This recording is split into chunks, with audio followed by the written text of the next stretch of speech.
There is no one perfect coop design. Coops come in all different sizes and shapes and designs, but every good coop will have some of the same characteristics. The two most important things for your chicken coop are good ventilation and predator proofing. So on your main coop door, the little chicken door, and any nesting box lids or anything, you need predator proof latches. Padlocks or key locks are great. You can use a latch that's secured with a carabiner or a locking eye hook. When you're planning your coop, you want to plan on 3 to 5 square feet of floor space per chicken, and don't plan on the flock you currently have, plan on the flock you eventually want to have. It's easier to start big and grow into the coop than have to add on later. My coop has fully functional windows, so I can open and shut them. There's also vents up high. You want ventilation above the heads of your chickens when they're roosting. You'll need to have 1/2-inch welded wire over all of the openings. That will keep out even the smallest predators, minks, weasels, rats. I also have regular screen on the windows that keeps out the flies.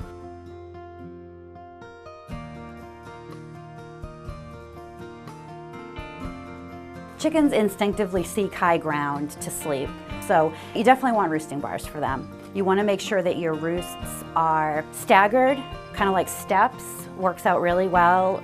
You will want to provide at least 8 inches of roosting bar per hen. In the winter especially, the chickens will all cluster together for warmth and also for balance. The other feature that every good coop needs is nesting boxes. Your rule of thumb is 1 box for every 3 to 5 chickens. You want your boxes to be about 12 inches square, no bigger than 14 inches. You can use wooden crates, you can use milk crates, you can use plastic buckets, just anything that's going to kind of give them a nice secluded place to lay. And then you'll want to fill your nesting boxes with some kind of soft bedding material. I like to put a piece of rubber, like an old yoga mat or some rubber shelf liner, cut that to fit each box, and then put your nesting material on top. For the nesting material, you can use straw, you can use shavings. I use curled beech shavings, and I like them because they hold their shape better than typical shavings. I also hang curtains on the front of my nesting boxes. If you keep the eggs kind of shielded from the other chickens and they don't see them, they're less tempted to maybe peck at them and eat them. You want to make sure that your nesting boxes are lower than your roosts because, again, you don't want the chickens to be tempted to sleep in the boxes.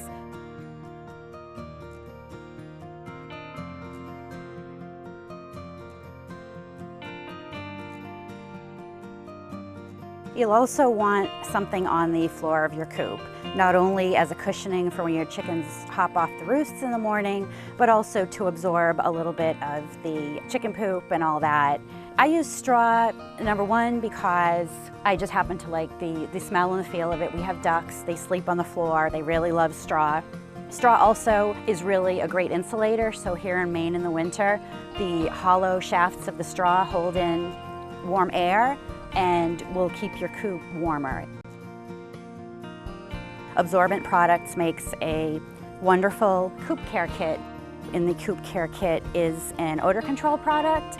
Ammonia will build up eventually in your coop if you don't clean it. Chicken manure is very high in ammonia, so this odor control product neutralizes the ammonia, keeps your coop from smelling.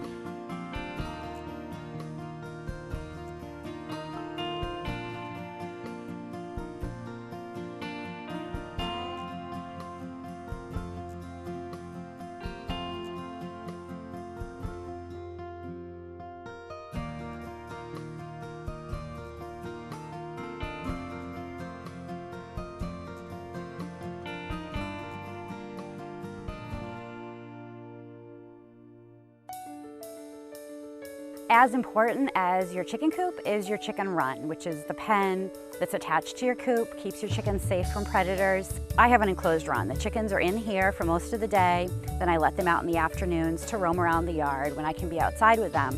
You want a minimum of 10 square feet per chicken. With the run, bigger is definitely better. The more space you can allow them, the better. It'll stay cleaner, they'll stay healthier, less pecking issues. You want to use welded wire fencing. Chicken wire is not predator proof. So on the bottom of the run here, I used 1/2-inch welded wire. Same within the coop, that keeps out snakes, rats, weasels, minks, whatever, the smaller predators. I also sunk it down into the ground about 8 inches. We built a trench before we built the run, and the fencing is sunk into the ground to prevent digging predators. You also want to put something up on the top of your run. We've just used the plastic poultry netting, which keeps out hawks, eagles, any of the aerial predators. To make it a little more interesting for them, you can put stumps, logs, stones, benches, just anything they can hop up on. And I also have some shade. So we put an old doghouse in the corner of the run. You can make a plywood top that's partly solid. It's a good place to put your feet in water. Just anything where they can have some shade on hot days, get out of the rain.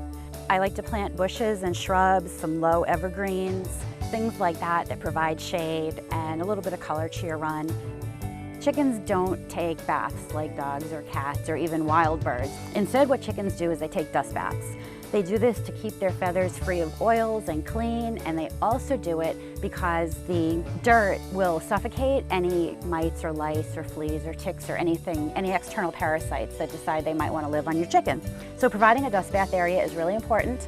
And basically you just need a large tub, just something that's large enough for 1 or 2 chickens to get into. Dry dirt, you can use sand. As part of the Fresh Coop kit, absorbent powders has a dust bath mix, which I use, and it's the diatomaceous earth, kind of similar to what I use in the Coop, but it's a mix for the dust bath.